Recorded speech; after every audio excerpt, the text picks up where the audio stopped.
Howdy. Well, here we are again, and this time we're looking at a M1912, commonly called the Steyr Hahn. This was made by a Steyr company in Austria. This was the Austro-Hungarian issued army pistol of World War I.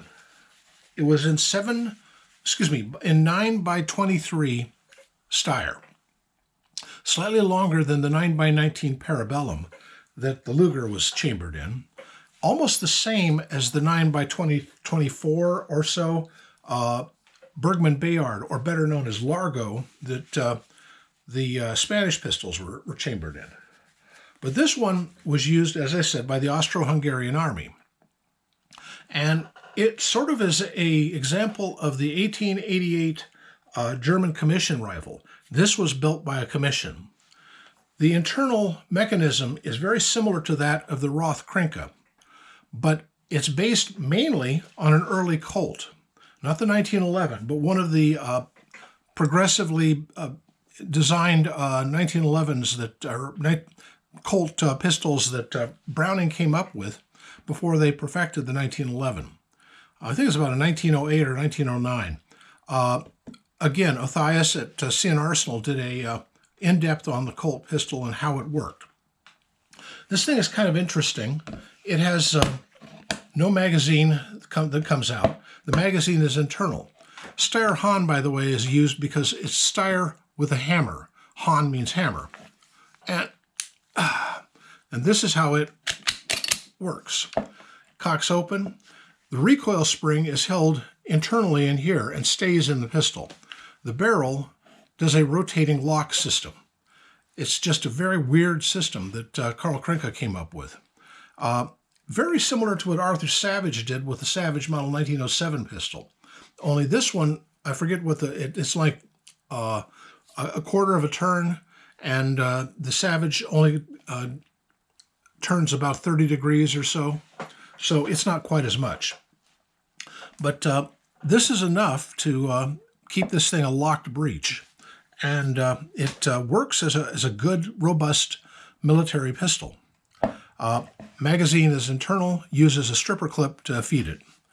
And I do have several stripper clips of 9x23 just to keep this thing happy. Well, let me show you how it works again. Yes. I'll drop the hammer.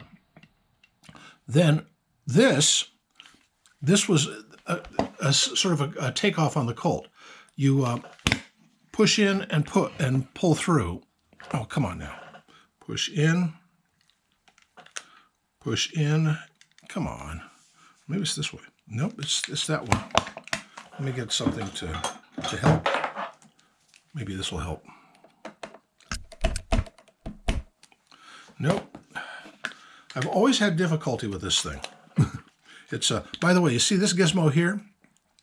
Let's say that you had a full magazine full of shells and you want to unload it. You would pull this back and hit this, and at the moment there's nothing in there, so it just retracts the slide. But if you did that with shells in here, they would come shooting out of the thing. Othaius demonstrated that quite picturesquely once on CN Arsenal. It's kind of funny, but let's see if I can get it. Well, I guess I won't demonstrate how to take it apart because it's just, this one is really, really tight.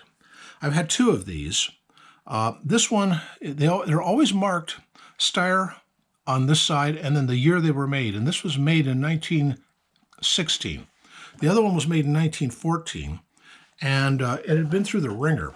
It had black grips and was just sloppy as all get out. And it could do Steyr bullets and Largo bullets, no problem. This one will only do Steyr bullets.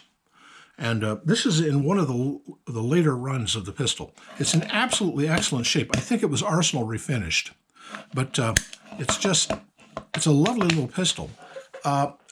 During World War II, first of all, some of these were bought by Bavaria for police pistols. And those, they had to chamber in 9mm Parabellum, which they did. They just rechambered them. And on the chamber, on the barrel right about here, they'll say 9 MMP. That is the only marking that says that this is would be a 9mm parabellum pistol.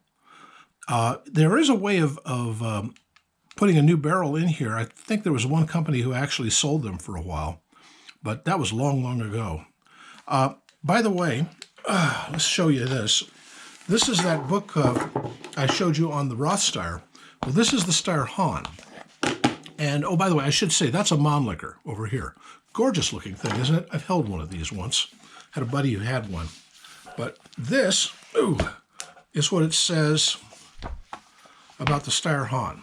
Again, all in German, but there's just all the parts of the thing and how they work.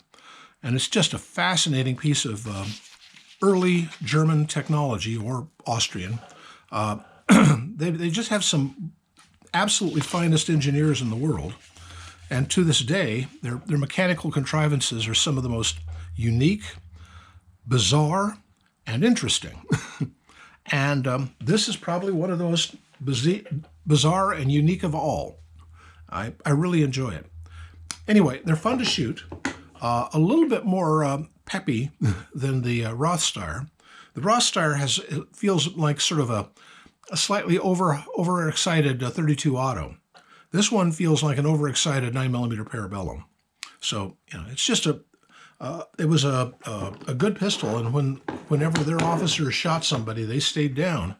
Not as much as when the Americans came in with 45 auto, but these are good pistols that they used well in World War I. Anyway, the 1912 or M1912 Steyr Hahn, interesting pistol.